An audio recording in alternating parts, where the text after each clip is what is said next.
La iglesia debería ser un refugio que nos resguardara de la corrupción del mundo, un lugar donde nuestra fe se edificara cuando otras cosas estuvieran tratando de derribarla. ¿Qué hacer entonces cuando la iglesia a la que asistes de pronto tropieza y falla?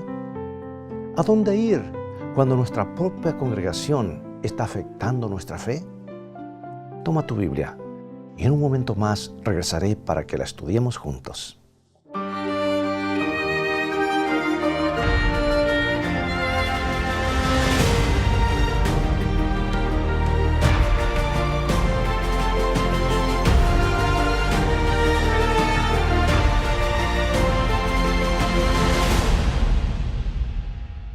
Ronald y Kathy habían encontrado lo que les pareció una maravillosa iglesia. El ministro, el pastor Don, predicaba extraordinarios mensajes bíblicos. La congregación estaba entregada al desarrollo de una comunión cálida y sostenedora. 1,500 entusiastas adoradores llenaban la iglesia cada semana. Ronald y Kathy sintieron que ese era un lugar donde podrían crecer juntos en Cristo. Se entusiasmaron aún más cuando el pastor Don dijo que había tenido un encuentro místico con un ángel danzante. Dijo que había aprendido nuevas maneras de establecer conexiones espirituales entre los miembros. Y Ronald y Kathy quisieron participar de la experiencia. Entonces asistieron a reuniones especiales en las que aprendieron a hacer las conexiones. Se los organizaba en parejas con otros miembros, compartían mucho, oraban mucho y se tocaban mucho. El pastor Don decía que hombres y mujeres deberían expresarse el afecto de diferentes maneras y que todo lo que hacían era muy espiritual. Pero la experiencia comenzó a poner tensión en su matrimonio y Kathy empezó a desarrollar un lazo especial con otro hombre de la iglesia. Pasaban muchísimas horas juntos trabajando en su conexión espiritual. Algunas veces Kathy regresaba a su hogar a altas horas de la madrugada. Y Ronald contempló a su alrededor en la iglesia y vio que otros matrimonios se estaban destruyendo. Esposos y esposas estaban dedicados a establecer otras conexiones. Y aunque cueste creerlo, los llamaban un movimiento especial de Dios. Pero visto desde afuera se parecía mucho más a infidelidad. Así que Ronald habló con los ancianos de la iglesia al respecto. Les dijo que había sido poseído por el demonio de los celos. Y después Ronald se sumió en la depresión. Kathy pudo despertar y comprender que lo que estaba haciendo era erróneo. Abandonaron esa iglesia justo a tiempo para salvar su matrimonio. Pero se llevaron consigo unos cuantos interrogantes. ¿Cómo era posible que una iglesia cristiana promoviera algo tan destructivo? ¿Cómo podían hacer los demás miembros para salir de esas profundidades? La fe de Ronald y Kathy fue sacudida fuertemente después de que abandonaron la congregación. Aún querían alimentar su fe, aún querían crecer en Cristo, pero ¿a dónde acudir después de haber tenido una experiencia tan devastadora? Si la iglesia había sido destructiva para su fe, ¿qué otra opción les quedaba? ¿Qué haces cuando es la misma iglesia la que sacude tu fe? Sucede cuando los creyentes ven que su congregación se hace pedazos, cuando las contiendas desmiembran el cuerpo de Cristo. Sucede cuando los creyentes atraviesan tiempos de prueba, enfermedad, divorcio, la muerte de un ser querido, tiempos cuando nadie viene a visitarnos. Los creyentes se sientan desilusionados, como si la iglesia los abandonara. Y déjame decirte, sucede por muchos motivos. Sucede cuando en la iglesia a la que asistes se predica algo que luego descubres que no está en la Biblia. ¿Qué haces cuando la iglesia sacude tu fe? A veces es difícil recuperarse. A veces quieres abandonar todo, ya no crees en nada más, incluyendo a Dios. Y lo primero que puedes hacer cuando la iglesia hace temblar tu fe es hacer temblar a la iglesia. Dar algunos pasos para enfrentar el problema. Y este es el primer paso que nos recomienda Jesús. La Biblia nos dice claramente qué debemos hacer. San Mateo capítulo 18, versículos 15 al 17. Por tanto, Si tu hermano peca contra ti, ve y repréndele, estando tú y él solos. Si te oyere, has ganado a tu hermano. Mas si no te oyere, toma aún consigo a uno o dos. Si no los oyere a ellos, dilo a la iglesia. Bueno, este es el consejo bíblico. Jesús nos dice, ve a la fuente del problema y enfréntalo. Trata de aclarar las cosas, trata de reconciliar. Pero muchas veces nos equivocamos. Muchas veces las cosas no son como aparentaban. Y si andamos por allí esparciendo nuestras reservas, desparramando nuestras acusaciones, estaremos traicionando a nuestros hermanos. Ir a la fuente del problema, esto es lo que trató de hacer Ronald. Habló con los dirigentes de la iglesia en privado. Compartió sus temores de que estuvieran promoviendo el adulterio. Y resultó que sus peores sospechas fueron confirmadas.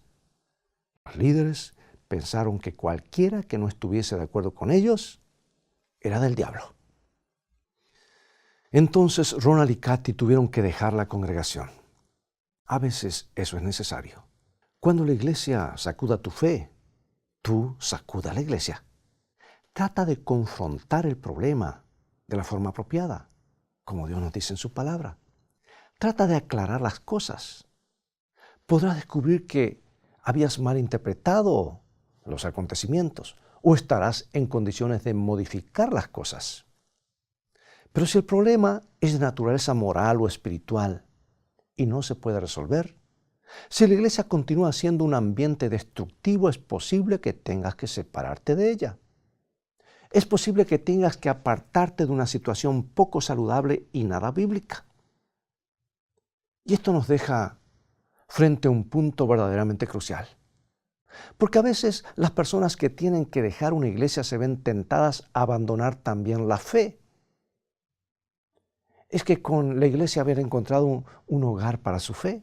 Se sentían cómodos en esa iglesia. En ella se encontraban con Dios. Y cuando todo eso desaparece, no es fácil engancharse con un nuevo lugar. No resulta fácil encontrar una nueva iglesia que nos haga sentirnos en casa. No es sencillo desarrollar nuevas relaciones. Entonces, tristemente, muchos permiten que su fe se desvanezca. Se quedan en el terreno de la desilusión. Amigo y amiga, Dios quiere que tengamos más que eso. Quiere que encontremos un lugar en el cual nuestra fe pueda alimentarse. Quiere que experimentemos el gozo de la comunión genuina. Piensa en esto. Es posible que hayas pasado por algunos momentos de zozobra por un motivo u otro. Es posible que hayas atravesado una situación tal para que Dios pudiera conducirte a una iglesia mejor. Quizá necesitabas que te sacudieran de tu condición complaciente. Quizá estabas muy cómodo o cómoda, pero no estabas convertido o convertida. Pero el siguiente paso, el gran paso que necesitas dar es encontrar una buena iglesia, encontrar un lugar de adoración. Pues que puede ser que seas un poco tímido, puede que estés escéptico por tu mala experiencia anterior. Sin embargo, déjame decirte, hay congregaciones maravillosas en las que puedes encontrar un nuevo hogar. Hay iglesias que pueden ayudarte a crecer espiritualmente de forma que jamás habías experimentado. Sí, hay iglesias que pueden mostrarte la verdad de Dios como no la habías visto nunca antes. Y sé que las hay. Las he visto al viajar por muchos países. He adorado en ellas. Hay un lugar que te ayudará en tu crecimiento. De paso, si estás en esa búsqueda, si estás tratando de encontrar una buena iglesia donde existe el amor y se proclame la verdad, puede llamarnos, escrito está, y te podemos recomendar muchísimas de ellas. Pero primero, déjame darte algunos principios. ¿Qué debes hacer para encontrarla? ¿Cómo encontrar esa iglesia que nos haga sentir en casa?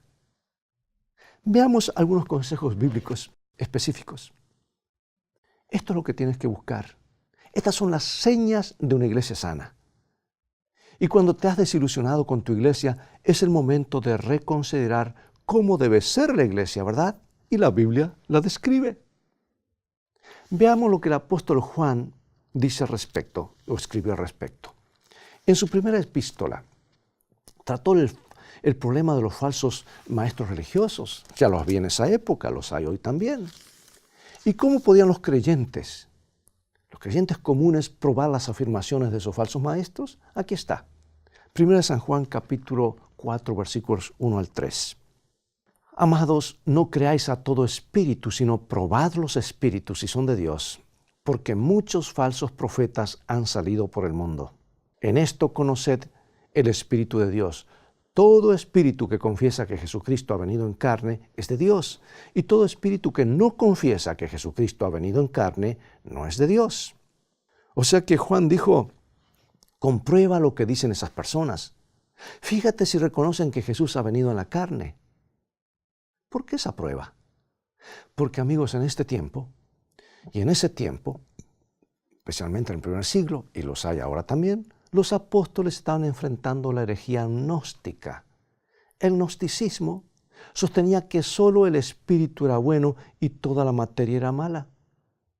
No podían imaginar que Dios se hubiera convertido en un ser humano. Entonces trataban de explicar la encarnación de varias maneras distintas. Y lo que Juan estaba diciendo era, asegúrense de que los maestros les estén diciendo la verdad acerca de Jesucristo. Asegúrense de que el testimonio de los apóstoles y testigos presenciales no esté eclipsado por la filosofía humana.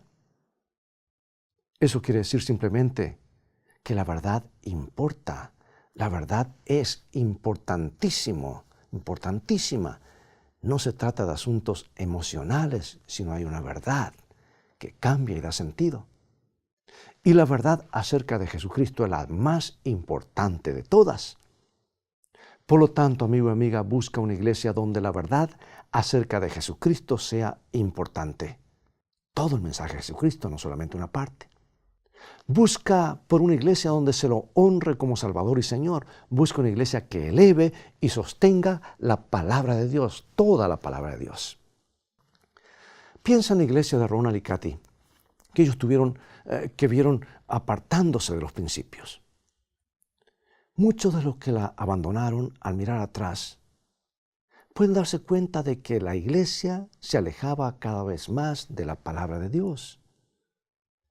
Y esto es lo que dijo un dirigente local acerca de un énfasis exagerado que se le da a cierto tipo de experiencias espirituales. Y quiero leerlo aquí, esta cita. Él dijo, una vez que te encuentras en un reino de las experiencias, no puedes hablar más de las Escrituras, porque ninguna Escritura es más relevante que algo tan salvaje y bizarro como las sensaciones. Terrible. Esta es teología extraña, amigos. Otro ex dirigente lo dijo de esta manera. Las personas en la iglesia piensan que están siendo leales a un hombre y su interpretación de la palabra. La verdad de la palabra de Dios es muy importante, sí lo es. Es más importante de lo que puede decir cualquier dirigente religioso. Es más importante, escucha bien, que lo que sostenga cualquier teoría humana. Y esas personas que se vieron atrapadas en la experiencia de lograr la conexión, querían creer que lo que hacían era algo espiritual. Querían creer en las teorías estrafalarias de su pastor. Querían justificar sus aventuras amorosas y convirtieron palabras de hombres en algo importante y le restaron valor a la palabra de Dios. Pablo nos dice que la iglesia del Dios vivo es columna y fundamento de la verdad. Así que busca una iglesia a la que le importe la verdad de Dios tal como está en las Escrituras. Busca un lugar que honre al Señor Jesucristo por encima de toda autoridad humana. Esa es la primera señal saludable. Una iglesia que pueda nutrir tu fe. Bueno, esta es la segunda señal.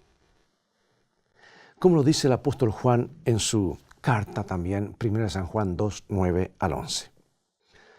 El que dice que está en la luz y aborrece a su hermano está todavía en tinieblas.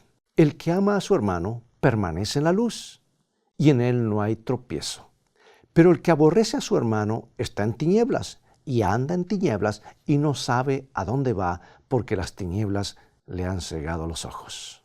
Y la pregunta es, ¿cómo distinguir la luz de las tinieblas? Es muy simple. La luz está donde hay amor. Las personas que se aman y cuidan unas de otras andan en la luz, y allí es donde tú quieres estar. Juan está hablando acerca del ágape, el amor cristiano, el interesarnos los unos por los otros genuinamente, el estimularlos unos a otros. No se refiere a la clase de juegos extraños que se realizaban en la iglesia a la que asistían Ronald y Katy, no. Amigos, una iglesia sana es una iglesia que ama, una iglesia que es cálida. No aceptes sustitutos, no aceptes excusas. El amor es el primer fruto del Espíritu. Si una congregación no expresa genuino amor, entonces hay algo que está refrenando el Espíritu.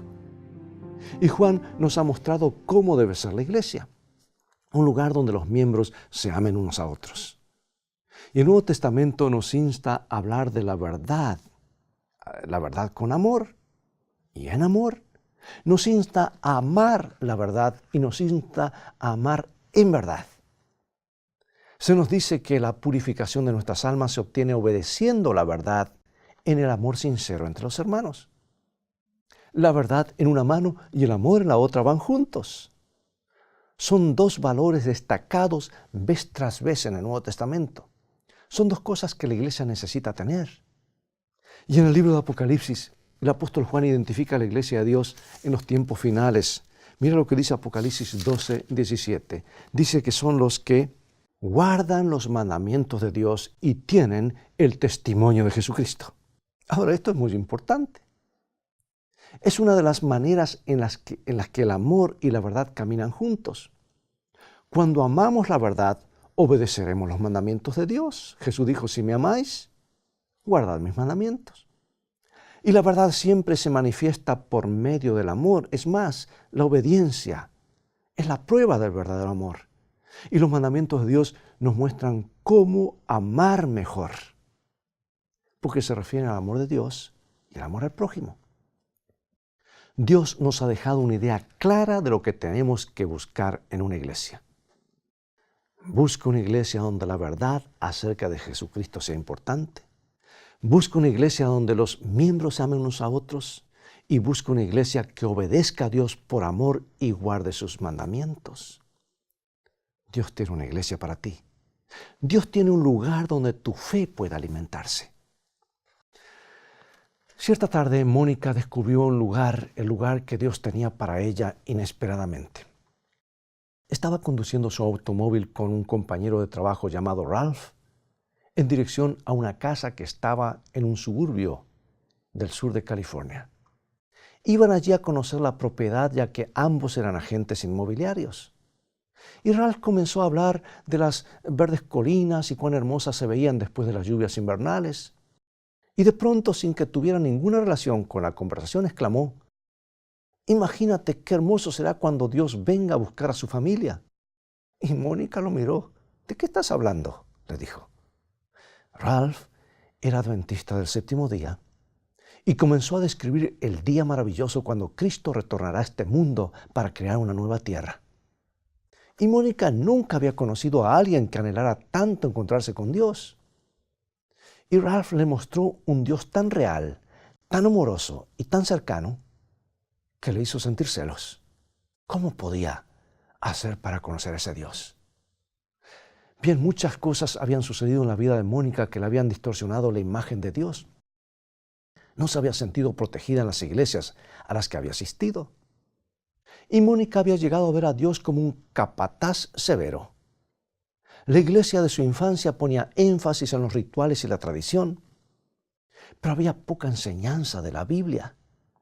Ella trataba de ser buena, trataba de hacer todas las cosas bien, como lo marcaba la religión, pero igual se sentía vacía.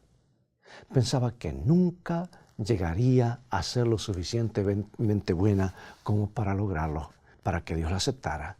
Y ella lo recuerda así, escribió, cada vez que encendía una vela me preguntaba, ¿cuántas velas más tendré que encender antes de que me sienta en paz conmigo misma? Cuando oraba me aburría y me quedaba dormida. Me preguntaba, ¿cuántas oraciones tendré que decir para perder el miedo de quedar varada en el limbo lejos de Dios? Pero ahora su amigo Ralph le estaba mostrando una clase de Dios totalmente distinto, un Dios increíblemente distinto. Entonces Mónica comenzó a hacer preguntas y Ralph la invitó a una clase bíblica que se realizaba en su iglesia el martes por la noche. Y ella comenzó a asistir y pronto la Biblia comenzó a cobrar vida ante sus ojos. Nunca se había imaginado qué podía ser tan práctica y relevante para su vida diaria. Y Mónica descubrió algo más, descubrió el amor cristiano. Ella lo describió de esta manera. Aquel grupo me recibió con los brazos abiertos.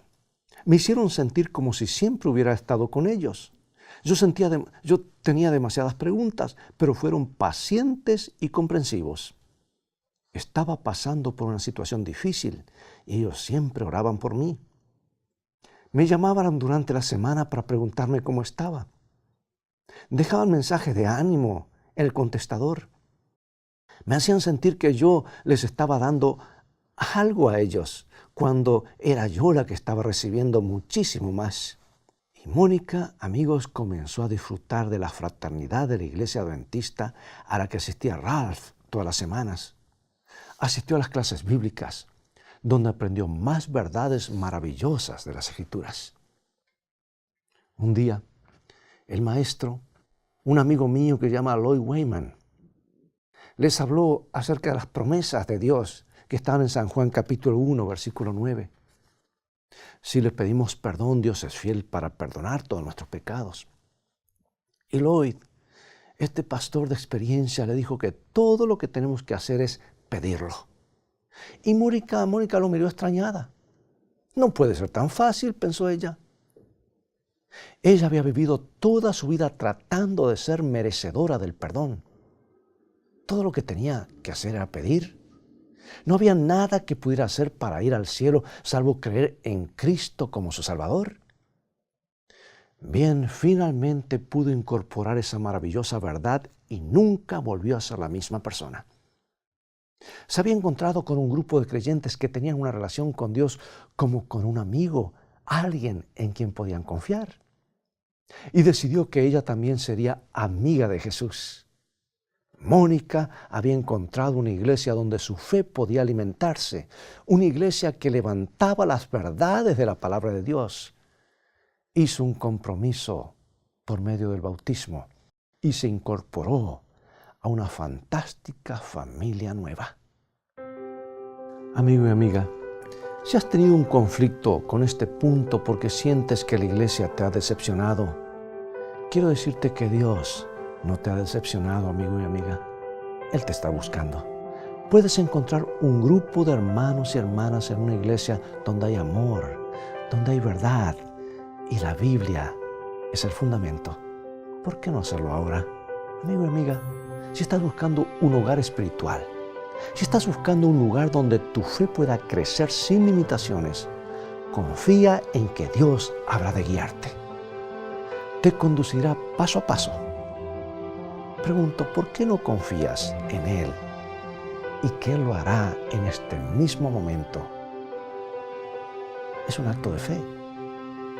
Escucha primero este canto y en un momento más regresaré para orar por ti. Puedo ver cómo tu ser se detiene sin saber por qué. Tu corazón hoy está sin motivos de felicidad.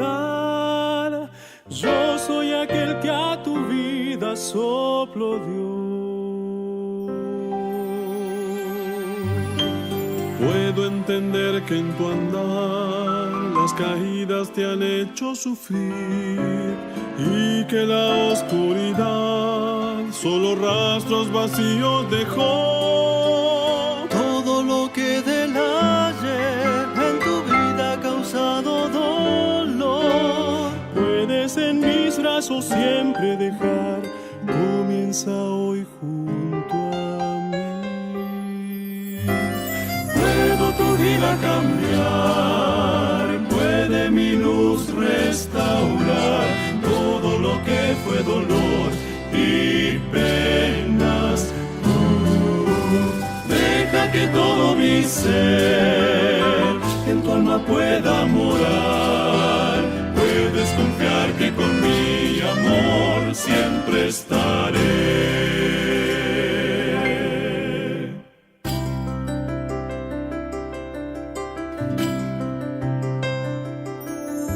Seguridad te daré en momentos de necesidad.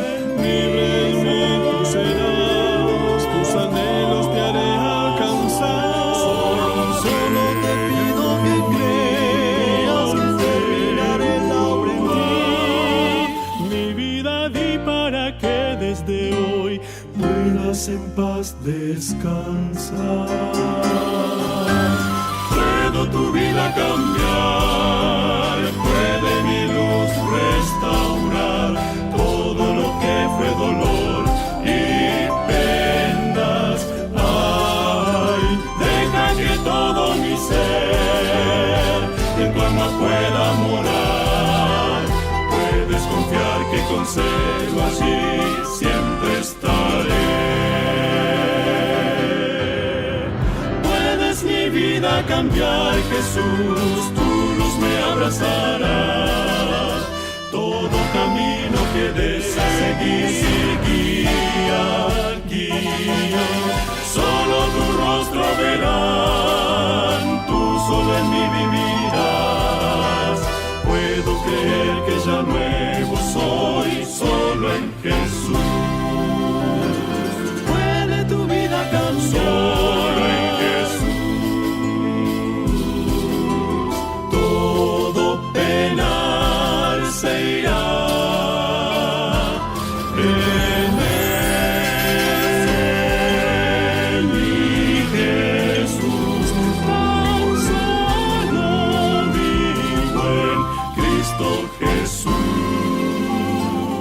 Gracias por esa hermosa melodía.